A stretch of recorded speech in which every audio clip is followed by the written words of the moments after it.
Hi, this is Mike from Mike's Unboxing Reviews and How To, and on today's video, just a quick one on another program to help clean up your Windows installation and also make some really nice little tweaks to make Windows, well, just a little bit more like what Windows should be.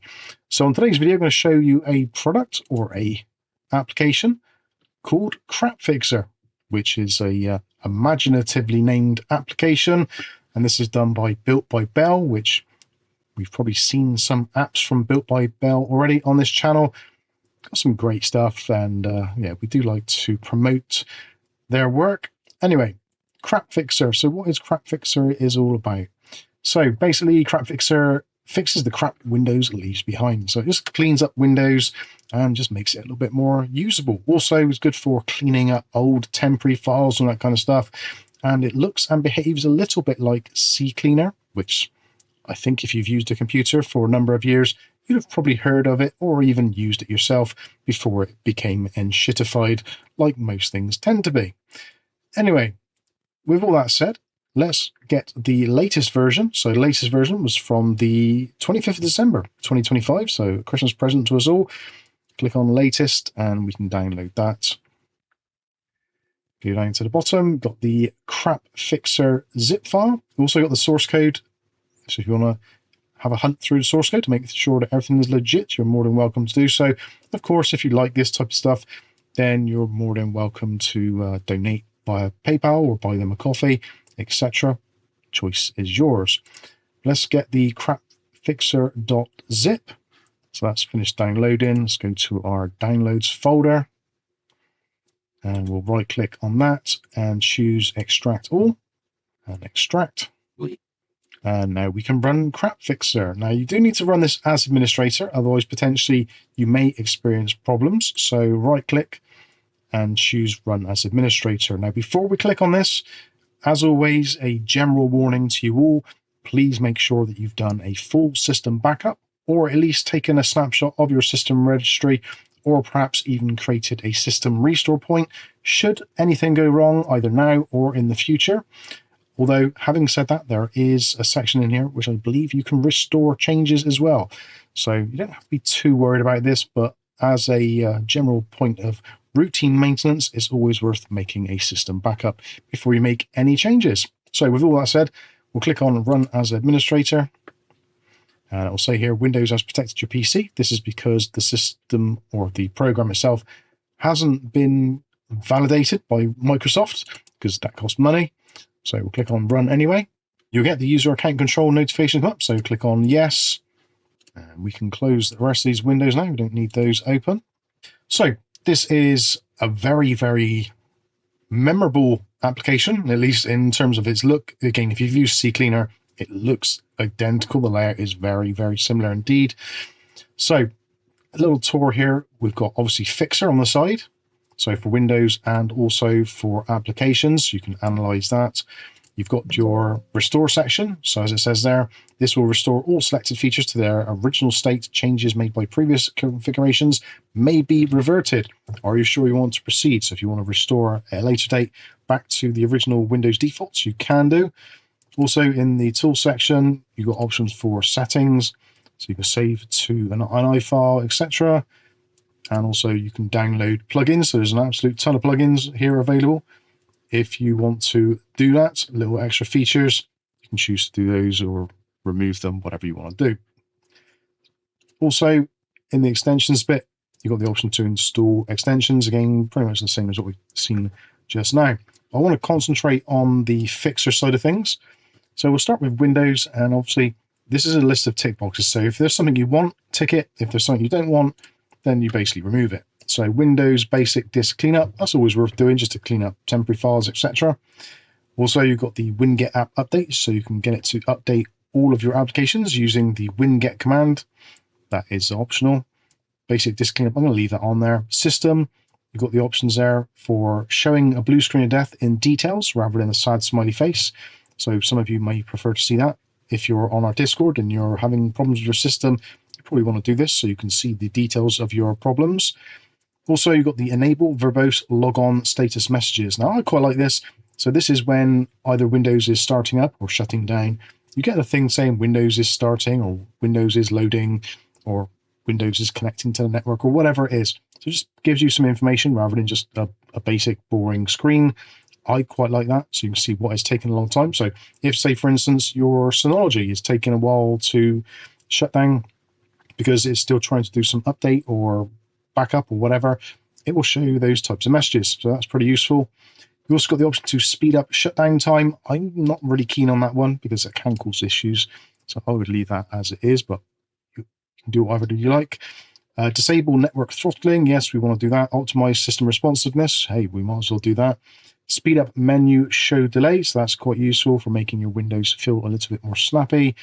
Also, you've got the option for enabling end tasks. So if you right click down here and there's a task running, I think you get the option to have end task there as well. So that's pretty useful.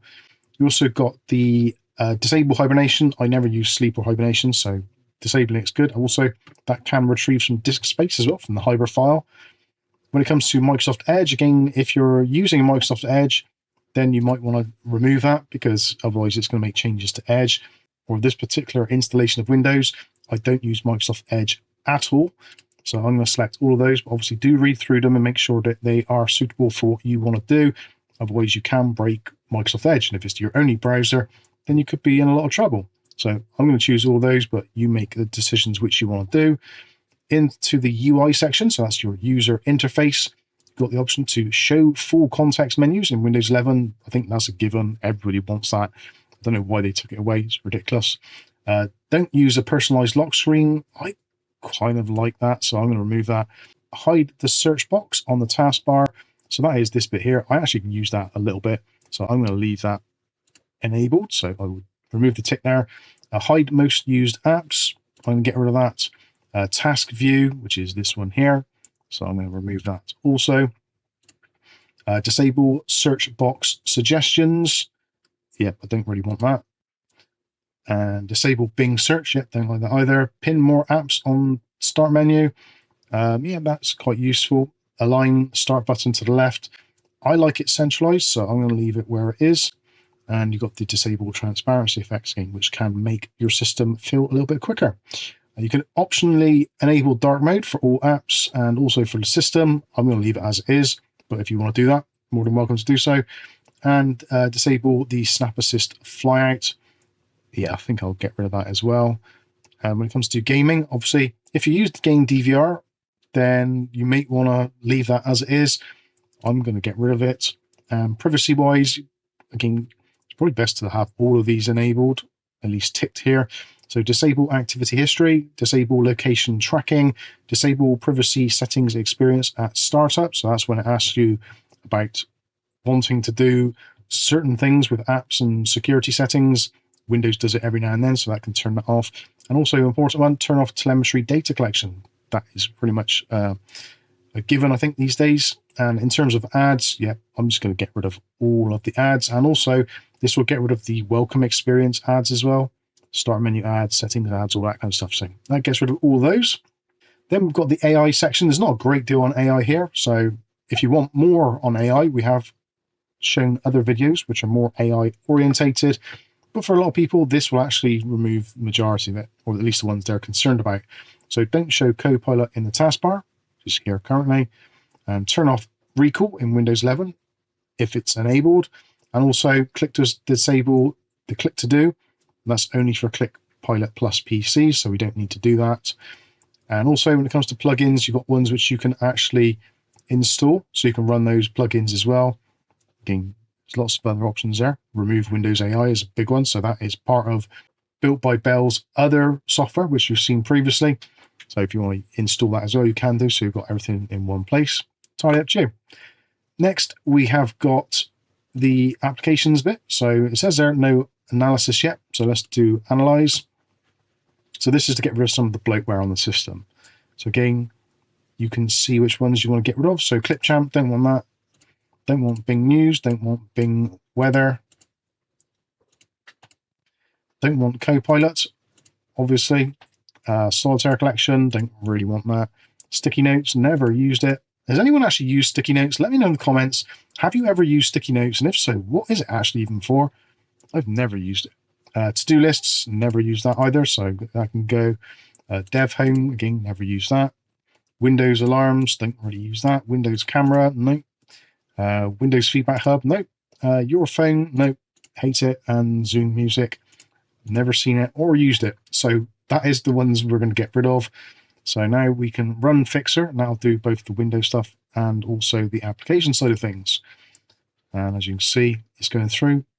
Now what you should see here is actually normally black, but if it says red, then it means that the file is either in use or not available. Also, you get the disk cleanup settings because we did choose that in the Windows part up here at the top. So basic disk cleanup, we're going to run through that. So get rid of those, get rid of those, get rid of that. You can choose which ones you want to get rid of. So these are just temporary files. So we'll just get rid of pretty much everything there because we don't really need any of that. And also you can choose to empty your recycle bin if you want to. Let's get rid of all that. And that's going to then run the Windows disk cleanup. Obviously, depending on how much you've been using your system, this could take a very short time or a very long time. So now it's gone back through and it's starting up again, removing apps, etc. And app cleanup is complete. So if we go back to the Windows section, we'll do Analyze again. And there we go. Summary: 41 of 41 checks settings are okay. 0 requires attention. So it appears that that has all worked. Anything which is grayed out has been done already, as you can see. And some things will require the system to be restarted. But overall, looks like everything has been done to our liking. If we go into the Start menu, that all looks very nice and clean. And if we go into the Windows settings, in fact, actually, there is a Windows update which needed to be done. So potentially that may have interfered with what we're doing. Always run your Windows updates first if you possibly can. But of course, if anything does go wrong, you can just click on Restore and you can restore everything back to how it was. That choice is entirely up to you. But anyway, there we go. So that is our applications. And if we analyze it again, yeah, there's nothing left to remove. So that's great. When analyze again, yeah, it's all the same. So if you want to add any plugins, whatever you want to do, this is a pretty easy and nice tool. I'm not too sure about the name. CrapFixer is a little bit of a strange name. I don't think it's going to get a lot of traction because of that name personally, but it pretty much does what it says on the tin. Anyway, hopefully this video has been useful to you. If it has, as always, if you wouldn't mind clicking on the like button, that would be very much appreciated. And of course, if you want to see more content of this on your daily feeds, then make sure you hit subscribe. And if you hit subscribe, you're really going to have to click on the notifications section and also choose all notifications. Otherwise, YouTube won't promote the video. But I think that's going to pretty much wrap this one up. I've been Mike. This is Mike's Unboxing Reviews and How To. And hopefully we'll see you in the very next video. Thanks for watching.